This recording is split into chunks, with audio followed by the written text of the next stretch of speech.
guys, pagluluto natin. Yan. Yan ang luto ko ngayong araw na to. Masarap yan sa guys. Yan, pusit. Pusit na naman ang linuto ko. Pero masarap yan sa guys, may broccoli halo. Kunting ano lang, di kumpleto yung sahog niyan, pero masarap siya. Lagyan ko ng oyster sauce. Sarap niya, no? Yan, no? Paparami ako ng kain yan. Yan, no? Sarap na sarap ako niyan. Tuloy-tuloy yung subo ko. Kaya anohan nyo guys, bye-bye hanggang dulo ng videos ko guys, sa pagluluto ako ng pusit at saka broccoli. Ano ba? Palaki yung ano ko na, no? Talagang ano, malinam naman yung lasa niya guys. Sarap siya. Kaya talagang pag itong ulam mo, talagang maparami lang kain lagi. Lahat naman naluluto ko masasarap din naman. Pero ito masarap din to. Lalo pa kasi paborito ko rin pusit, di ba? Tapos broccoli, paborito ko rin yan. Kahit pakuluan lang yung broccoli, di ba? Sarap yan, di ba? Ang laki ng ano ko, subo.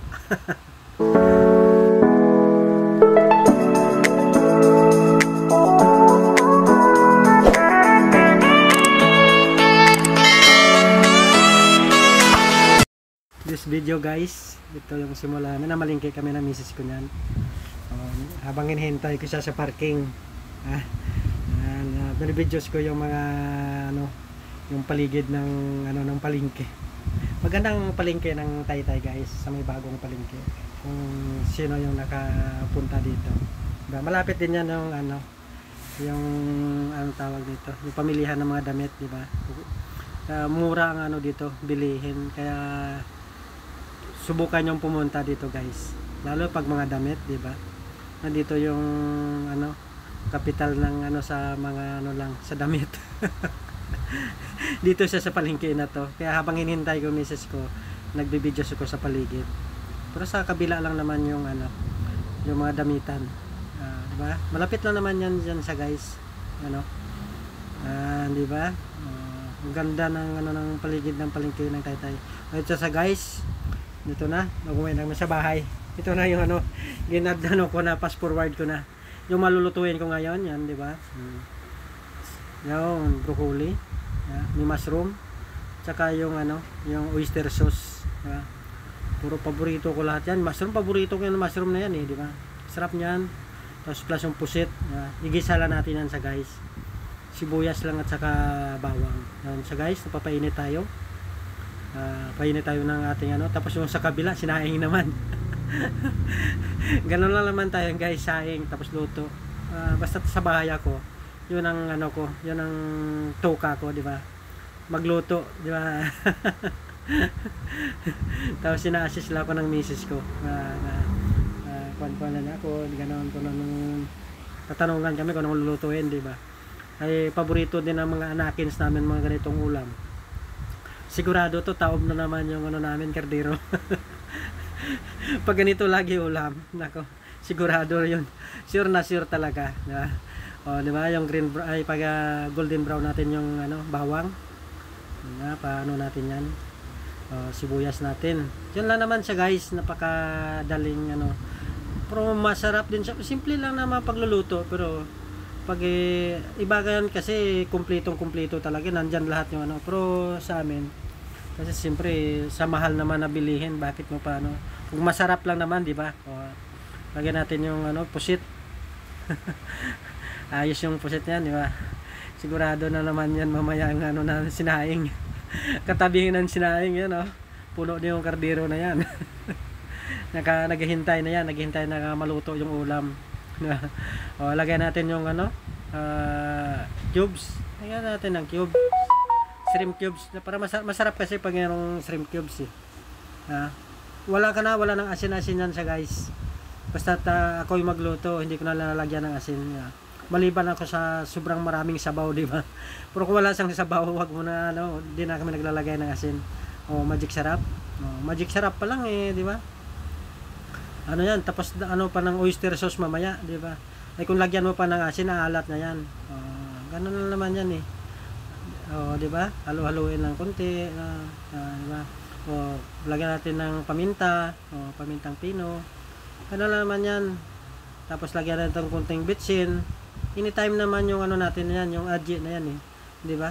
Simulat ka kabataan pa, aji na yan eh. Kaya ganun lang. Hindi talaga mawala yung aji na yan. Wag lang naman sobra-sobra, di ba? Pag sobrang dami.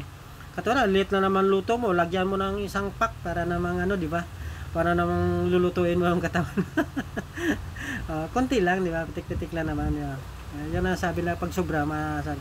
Ito si guys, di ba? Kumulo na yan, oh. Mabilis lang naman kasi pusit, lagayin lang ng oyster sauce.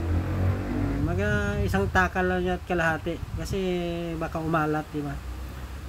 Kasi wala namang sabaw yan, di namin linagyan ng sabaw kasi nagtutubig lang naman yung ano, yung pusit, magtutubig yan siya. Kaya diba? Yun ang tutubig, yung tubig niya, yun ang magluluto sa kanya. At saka hindi naman talaga siya lalagayin ng mga pusit, diba? Gano'n lang, oh. Simple lang na ano, diba? Okay na, kahit ganyan lang yan, wala nang sabaw, pwede na nga yan eh. Ayan na yung mushroom. Mushroom, paborito din ng anak itong mushroom. Kita ko gustong gusto itong mushroom eh. Pag kwan talaga, yung ganitong ulam namin, paparami lang talaga ng kain eh. Kaya control ako. Siyempre pag medyo bata ka pa, kahit yung di ba guys, sarap na. Sarap na daw eh. Lagyan na natin yung broccoli. Yung tong broccoli, paborito din ng anak ko to. Sigurado balik-balikin niya talaga to yung broccoli na to. Kahit broccoli lang sa kanya, paborito talaga to ng ano ko na anakin ko tong broccoli na to. Kita ko nga din eh, gustong-gusto ko to. Maganda kasi sa kuan natin tong broccoli. Kaya lang medyo may ano lang din. May kamahalan lang din naman ang ano yan. Kilo. Pero kapag mayroon ka namang pambili, di ba? Pag mga bagong kang sahod, ang sahod niya, makakabili ka ng mga ganyan niya. Pero minsan na naman tayo kumain ng mga gulay na mga galing Bagyo.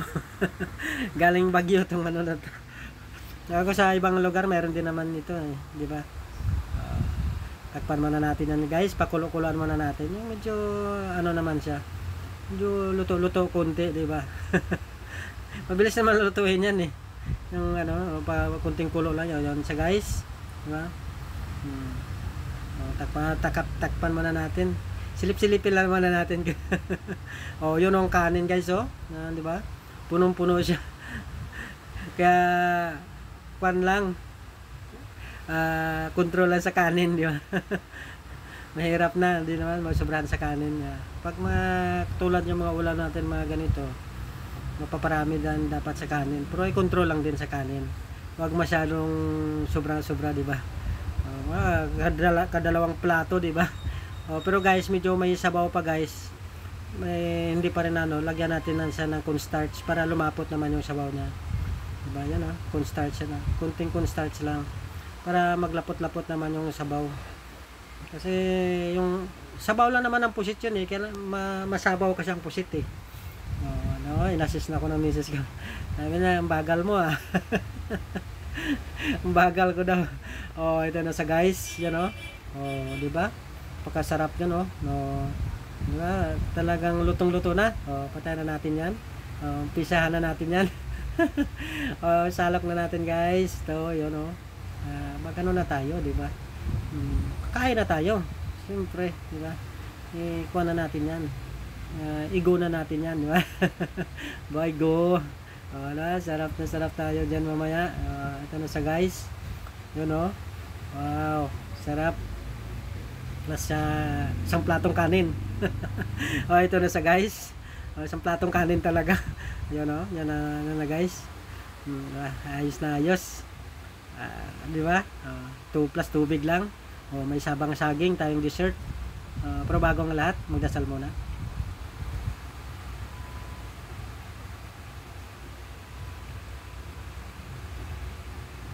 Thank you kay God. Pasalamat tayo kay God kasi kahit pa paano mayroon tayong pagkain sa ating hapagkainan, di ba? Buksan natin ang tubig kasi sigurado yun, sunod-sunod subo ko yan guys. Yan punong-puno yung plato ko ng kanin. Hindi na ako na-control ni misis sa kanin Marami ako ng kanin. Sabi ko marami akong kain ito eh. Kulang pa nga dapat to eh. Kaya lang ta- tama na daw, tama na. Wag masyadong maraming kanin kasi siyempre, di ba? Oh, sunod-sunod subo guys.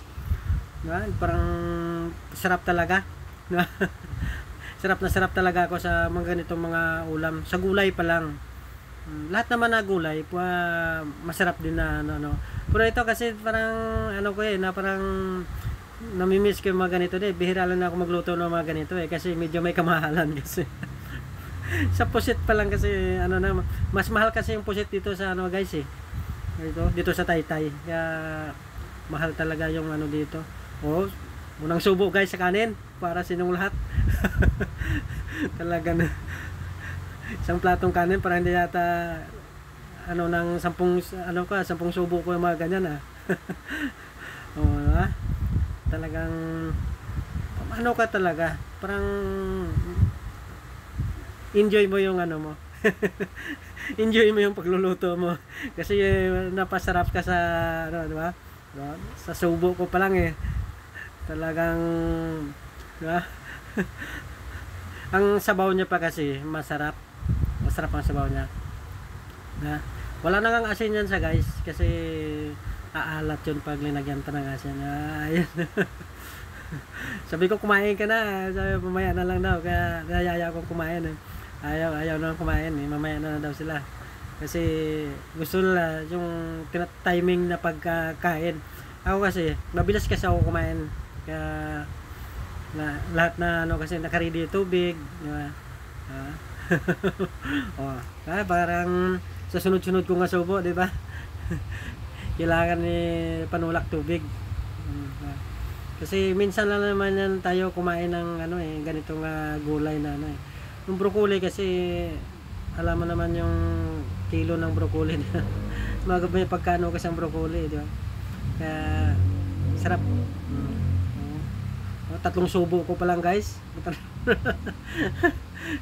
Talagang kuan yung kanin ko